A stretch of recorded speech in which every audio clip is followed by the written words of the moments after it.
whenever we speak about contraception, we need to remember that we're speaking about an issue that's very difficult for a lot of people.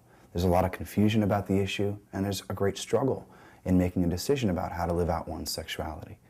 But the first thing we need to talk about is, what is contraception? Well, contraception, or birth control, is any act before, during, or after sexual intercourse that renders it sterile. Any act that prevents conception from happening as a result of the sexual act. Secondly, we need to speak about, what does the Church teach? For many years, the Church has been very consistent in what she teaches about contraception. She's always taught that it is immoral. It is not right to engage in the gift of sexuality without receiving all of its gifts, without receiving all of the purposes for which it is intended. What are the purposes of the sexual act? In other words, why does the Church say that contraception is wrong?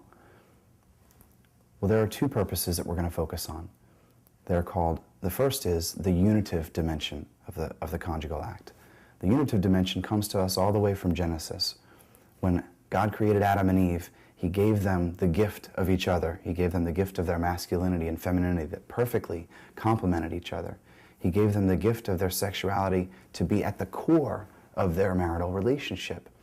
And we remember that at the very beginning He said, the two shall become one flesh.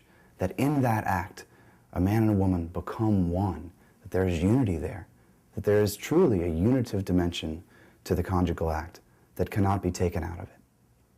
Secondly, there is a procreative dimension. We also remember in Genesis that at that very first marriage, God gave the blessing of fertility to Adam and Eve.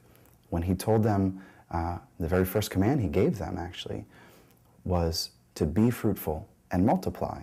So we see that the unitive dimension of the two becoming one flesh leads directly into the procreative dimension of having the possibility of new life, the openness to children. When a couple comes to the altar to get married, they say a number of things. The priest asks them, have you come here freely and without reservation? They say yes. He says, do you promise to receive children lovingly from God? And they say yes.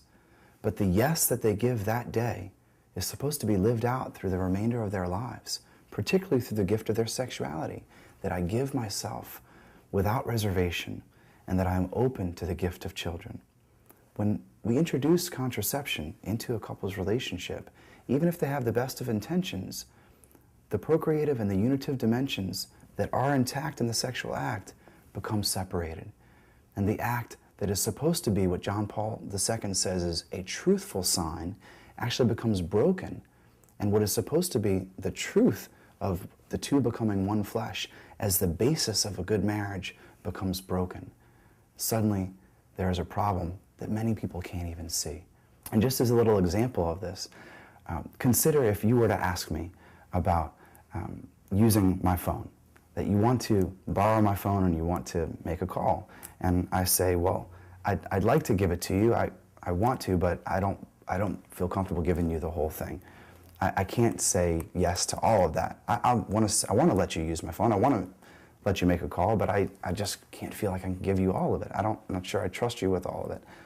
And you say, well, please, just give me all that you can give me. And I say, well, I'll do my best, but I can't give you everything. But I will give you what I can give you. And so, would you like to have my phone? You can use it if you want. And you would say, no, what are you talking about? And I would say, well, would you rather have the keypad? You're welcome to use it. And maybe I'd even say, well, you're welcome to have the whole thing. You know that this is ridiculous, that in order to do that, that I have just now broken the phone completely. That by trying to not give you the whole thing, I have rendered it unusable. I've taken the very reason that it exists completely away from the phone. And so now you can't call anyone, you can't connect with people. It's now, if one dimension is apart from the other, it doesn't work. And there are people, I think that we can look at the sexual act inside of marriage the same way. That if we no matter how good our intentions are, no matter how innocent we think we are in trying to approach this issue, that if I try to take away the unitive dimension from the procreative dimension, or I take away the procreative dimension from the unitive dimension, you end up taking the act apart, and now the very gift of sexuality has become broken.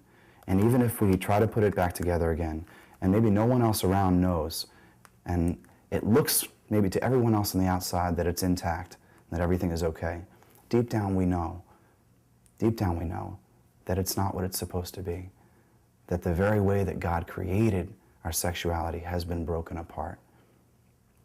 So in conclusion, we know that this is a difficult issue, but if we can trust God and if we can trust the church in all these other areas of our lives, just maybe we can trust God and trust the church with the gift of our sexuality.